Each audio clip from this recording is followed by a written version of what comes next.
राजांचं वार्तव्य, राजांची कीर्ती चहू बाजूला पसरत होती. राजे एक एक मंगळा सवंगडी जमा करू लागले आणि शिवाजी राजांनी वयाच्या 16व्या वर्षी तोरणा किल्ला स्वराज्यामध्ये घेतला. ते वय होतं 16 वर्षाचं. दादा स्वामी विवेकानंदांनी वयाच्या 16व्या वर्षी भारत भ्रमण केलं. ज्ञानेश्वर महाराजांनी वयाच्या 16व्या वर्षी ज्ञानेश्वरी लिहिली. शंकराचार्यांनी वयाच्या 16व्या वर्षी शंकर भाष्य लिहिलं. त्या काळामध्ये 16 वर्षाचं वय मोक्याचं होतं आणि आताच्या काळामध्ये 16 वर्षाचं वय धोक्याचं दिसू लागलं. याचं कारण त्या 16 वर्षाच्या मुलांवरती योग्य संस्कार होण्याचं काम कुठेतरी कमी पडतंय. पूर्वीचा काळ वेगळा होता. आता सकाळी उठल्या उठल्या जर बाप बाटली घेऊन बसला, पोरग म्हणणार बापानं बाटलीत न घेतली, मी ग्लासात न घेतली म्हणून काय झालं. त्यासाठी घरामध्ये असणारा करता पुरुष व्यसनमुक्त असायला पाहिजे. आजचा तरुण, आजचा युवक हे देशाचं भविष्य आहे. त्यांच्यावरती उत्तम संस्कार करण्याचं काम तुम्ही आम्ही केलं पाहिजे. शिवाजी राजांनी वयाच्या 16व्या वर्षी तोरणा किल्ला स्वराज्यामध्ये घेतला आणि ही बातमी विजापूरच्या दरबारामध्ये जाऊन पोहोचलेली आहे. त्या ठिकाणी एखाद्या सरदारानं म्हणावं, हुजूर शिवाजी उसने तोरणा किल्ला काबीज कर लिया. असं म्हणल्याबरोबर त्या आदिलशहानं म्हणावं, शिवाजी लहान पोरग, त्या लहान पोराच्या खेळाकडे मोठ्या आणि कुठं लक्ष द्यायचं, दुर्लक्ष करा. पुन्हा थोड्या दिवसानंतर दुसरी बातमी, हुजूर शिवाजीने तोही गड ताब्यात घेतला. असं म्हणल्याबरोबर पुन्हा आदिलशहानं म्हणावं, लहान पोराच्या खेळाकडे मोठ्या आणि कुठं लक्ष द्यायचं, दुर्लक्ष करा.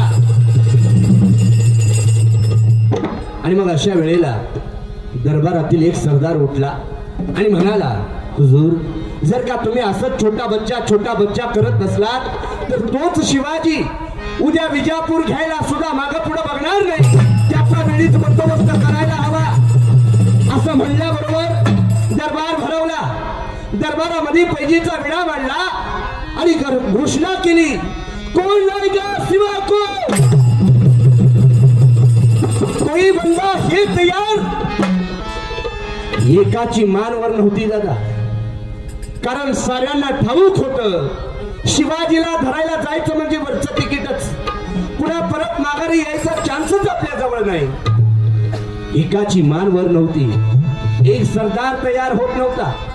अशा वेळेला त्या भरल्या दरबारामध्ये साऱ्या सरदारांचा अपमान करण्यात आला. अरे हातातील तलवारी फेकून द्या, हातामध्ये बागड्या भरा, अंगावरचे सगळे काढा आणि लुगडी गुंडाळून बसा. एक मर्द या दरबारामध्ये नाही जो शिवाजी राजाला पकडण्यासाठी जाईल. आणि मग हे अपमानाचे बोल एकाच्या हृदयाला भिडले आणि एका कोपऱ्यातून आवाज आला, शिवा को, इको दे इको, मैं लाऊंगा शिवा को. काय त्या वीराचं नाव? सरदार अफजल खान. उठून उभा राहिला, तार तार तार तार चालत दरबाराच्या मध्यभागी आला, पैजीचा विडा उचलला आणि गर्जना केली, मैं लाऊंगा शिवा को, जिंदा या मुर्गा.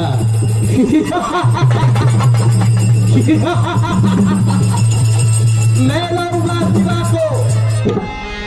अफजल खानानं पैजीचा विडा उचलला आणि खान हजाराचं सैन्य घेऊन राजांना पकडण्यासाठी निघाला. जात असताना त्या दरबारामध्ये अफजल खानाचा सन्मान करण्यात आला.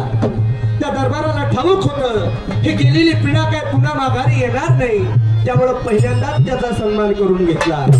अफजल खानाला हजाराचं सैन्य दिलं आणि मग अफजल खान राजांना पकडण्यासाठी निघाला. तो कसा म्हणाल, कसा कसा, आप जल होनी दंग बांधुनी चंग चढला माझा रंग 12,000 घेऊन सैन्य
जाताना करून गुरुजीना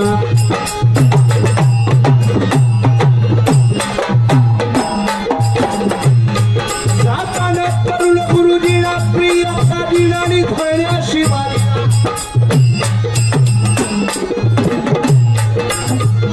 धरण्याशिवायला सांगा म्हणे धड हो वेळ कशी सांगा म्हणे धड हो वेळ कशी काय सांगा म्हणे धड हो वेळ कशी काय सांगा म्हणे धड हो वेळ कशी काय सांगा म्हणे धड हो वेळ कशी काय सांगा म्हणे धड हो वेळ कशी काय म्हणून मी आलो धरावया पाय काजी म्हणे धड हाय हाय हाय निराजी काजी म्हणे धड हाय हाय हाय निराजी काजी म्हणे धड हाय हाय हाय निराजी आपण फार जात असताना काजींकडे गेलेला आहे.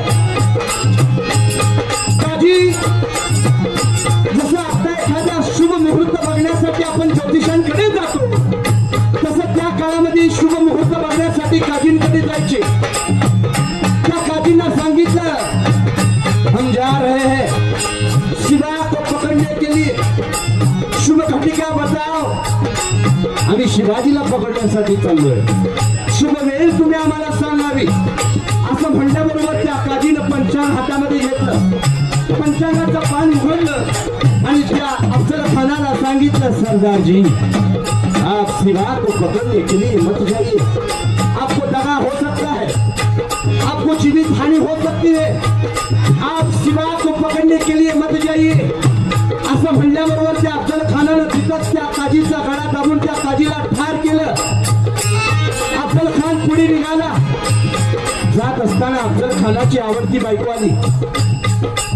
आवडती बायको आली. ती म्हणते प्राणनाथ धनी तुम्ही काय शिवाजीला धरायला जाऊ नका.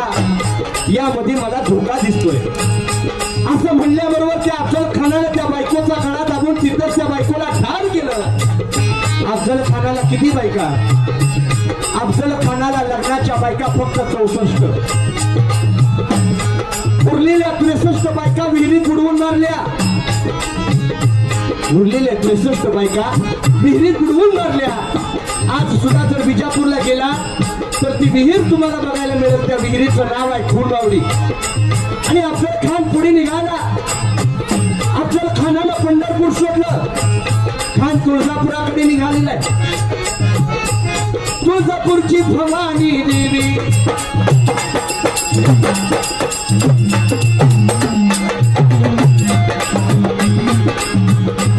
तुळजापूरची भवानी देवी भक्ताला पावी. तिची कृपा छत्र शिवाजीला तिची कृपा छत्र शिवाजीला तिची कृपा छत्र शिवाजीला तिची कृपा छत्र शिवाजीला तिची कृपा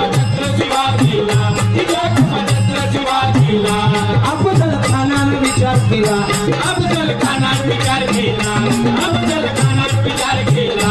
घोडावर जगदंबा मूर्तीला घोडावर जगदंबा मूर्तीला, घोडावर जगदंबा मूर्तीला. घोडावर जगदंबा मूर्तीला घोडावर भवानीच्या मूर्तीला त्या जगदंबेच्या मूर्तीवरती खानाने खाऊ घालण्याचा विचार अफजल खानानं केलेला आहे. ज्या भक्ती ज्या जगदंबेची छत्रपती शिवाजी महाराज भक्ती करतात, आराधना करतात, त्या जगदंबेच्या मूर्तीवरती घाण्यानं खाऊ घालण्याचा विचार अफजल खानानं केलेला आहे. घोडावर जगदंबा मूर्तीला घोडावर जगदंबा मूर्तीला, घोडावर जगदंबा मूर्तीला. होईल क्रोध शिवाजीला शिवाजीला, शिवाजीला.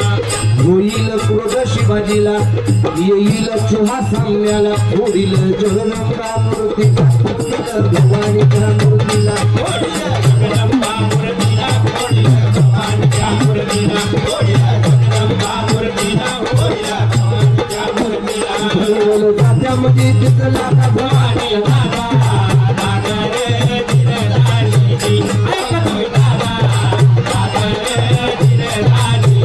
भरवल त्यामध्ये दिसला भवानी दादा, दादा रे जिरदारी, ऐका तुम्ही दादा, दादा रे जिरदारी. त्या जगदंबेच्या मूर्तीवरती अफजल खानानं घाव घातला. ही बातमी राष्ट्रमाता जिजाऊ यांच्या कानावरती गेलेली आहे.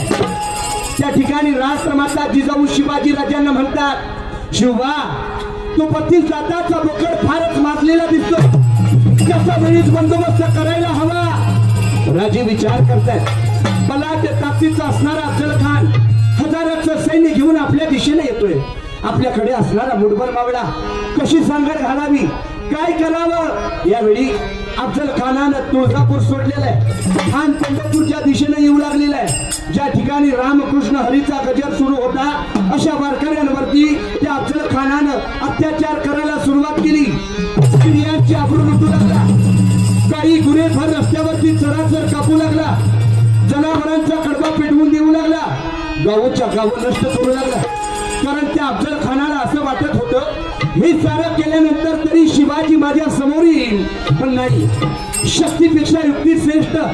राजे विचार करताय, हा बलाढ्य ताकदीचा हजाराचं सैन्य घेऊन आपल्या दिशेने येत असणारा अफजल खान, याला शक्तीनं नाही तर युक्तीनं आपण त्याच्या समोर गेलं पाहिजे, हा विचार राजे करतायत. या वेळेला अफजल खानानं पंढरपूर सोडलं. खान शिंगणापुराकडे आलेला आहे. त्या ठिकाणी अत्याचार करतोय आणि मग तिथले त्या ग्रामस्थ त्या शिंगणापुराच्या महादेवासमोर हात पसरवून काय म्हणतात, काय काय उठ महादेवा विठ्ठल धावा, उठ महादेवा विठ्ठल धावा, नीच मातला काल मंदिरी तुला मंदिरी तुला मंदिरी तुला उठ महादेवा विठ्ठल धावा, नीच मातला मंदिरी तुला मंदिरी तुला मंदिरी तुला.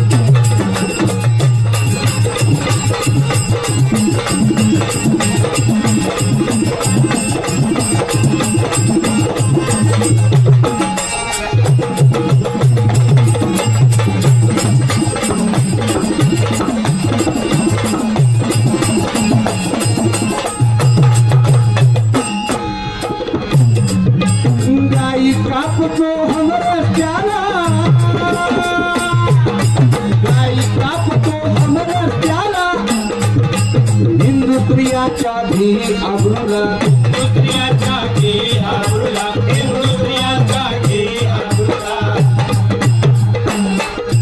साळ पोळ करी लूट मारिला साळ पोळ करी लूट मारिला नकोच जगले मोठी हिंदुरा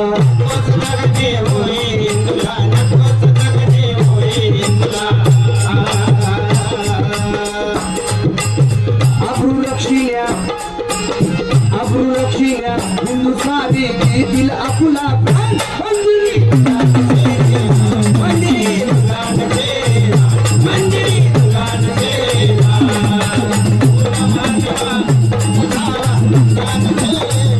मंदिरी दुकान तेरा मंदिरी दुकान तेरा मंदिरी दुकान तेरा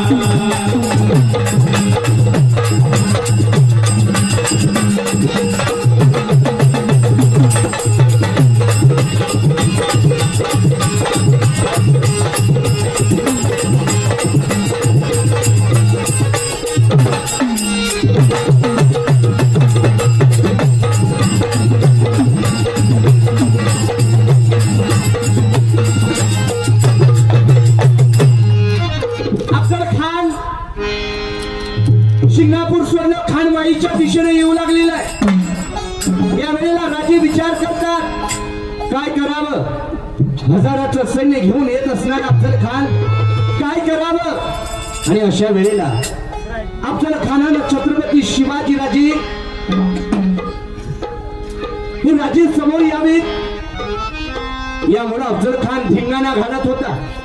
राजे विचार करतायत काय करावं या अफजल खानाचं. अशा वेळेला त्या अफजल खानाला छत्रपती शिवाजी राजांनी पत्र लिहिलं. खान साहेब तुम्ही आम्हाला आमच्या काकासारखे आहात. आमच्या वडिलांसोबत तुम्ही आदिलशहाच्या दरबारामध्ये नोकरीला होता. तुम्ही आम्हाला आमच्या काकासारखे आहात. तुमची प्रत्यक्ष भेट घ्यायची आहे. पण तुमची भेट घेण्यासाठी यायचं म्हणलं तर मला भीती वाटते खान साहेब. सरदारजी तुमची भेट घ्यायची आहे असं पत्र लिहिलं. राजांनी भेटीची जागा ठरवली. भेटीची वेळ ठरवली. जागा ठरवली. प्रतापगडाच्या पायथ्याशी वेळ ठरवली 12:30 ही 12:30 वेळ निवडायचं कारण असं होतं ज्या वेळेला अफजल खान त्या प्रतापगडावरती बघेल त्यावेळेला राजांचा मार्ग त्याला समजू नये. जर त्यानं गडावरती बघितलं तर त्याच्या डोळ्यामध्ये सूर्याची किरण पडावी आणि राजांचा मार्ग त्याच्या लक्षात येऊ नये म्हणून 12:30 वेळ निवडलेली आहे. राजे 12:30 गडावरून निघाले. दुपारी 2 वाजता राजे गडाच्या पायथ्याशी आले. त्या अफजल खानाच्या भेटीसाठी शिवाजी राजांनी सुंदर शामियाना उभा केला होता. हिरे माणिक मोतीनी जडवून काढलेला तो शामियाना आणि त्या शामियानामध्ये अफजल खान छत्रपती शिवाजी राजांच्या भेटीसाठी आतुरलेला आहे. कब आएगा शिवा, कब आएगा शिवा, कभी होगी मुलाकात. तो अफजल खान राजांच्या भेटीसाठी आतुरलेला आहे. अशा वेळेला काय करावं. राजांना अफजल खानाला छत्रपती शिवाजी महाराज समोरासमोर दिसू लागले आणि तो त्या तंबू मधून अफजल खान राजांना म्हणतोय आओ शिवाजी आओ हमारे गले लग जाओ. आओ शिवाजी आओ आओ शिवाजी.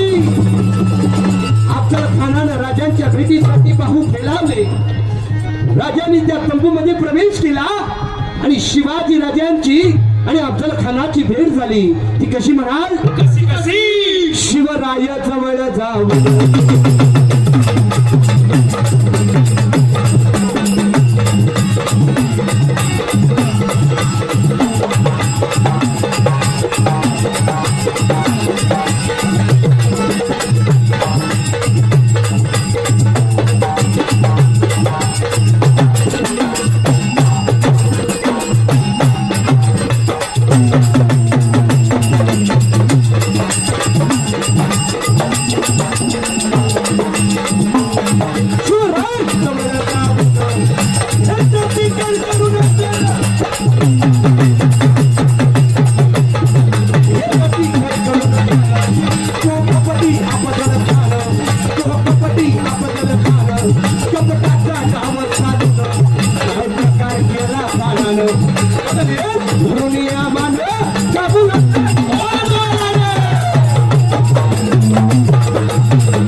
सर्वांनी एकदा जोरदार टाळी वाजवायची.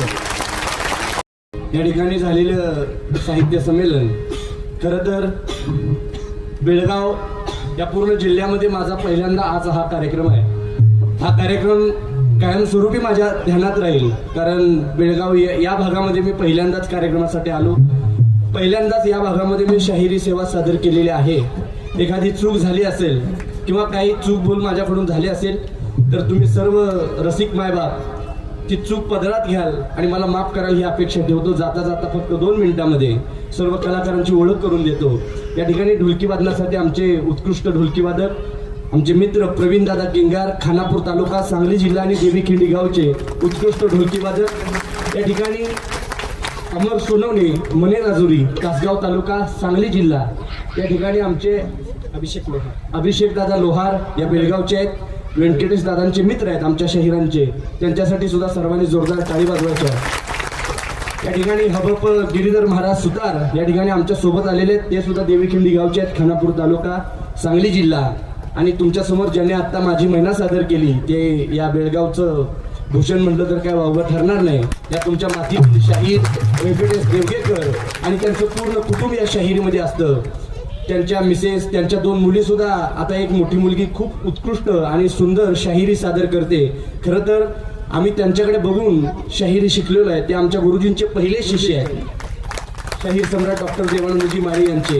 आणि या ठिकाणी आमचा लहान भाऊ सुमित देशिंगे आणि माझं नाव युवा शाहीर आविष्कार देशिंगे, सांगली जिल्हा, कवठे महांकाळ तालुका. आणि त्या कवठे महांकाळमध्ये एक छोटंसं गाव आहे शिंदेवाडी. आणि या शिंदेवाडीतून या ठिकाणी तुम्ही आम्हाला बोलवलं त्याबद्दल मी सर्व आयोजकांचे मनापासून आभार मानतो. साऊंड सिस्टीम दादांचे सुद्धा मी मनापासून आभार मानतो.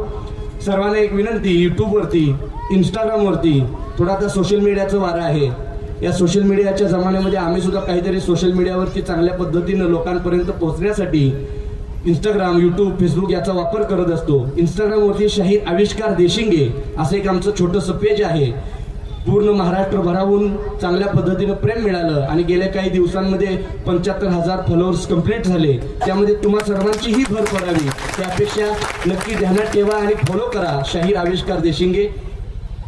आणि झालेली सेवा तुम्हा सर्वांच्या चरणी अर्पण करून पुन्हा एकदा काही चूकभूल झाली असेल तर माफ करायला ही अपेक्षा ठेवून कार्यक्रम आमचा समाप्त झाला असं मी जाहीर करतो. जय जिजाऊ, जय शिवराय, जय शंभूराजे, धन्यवाद.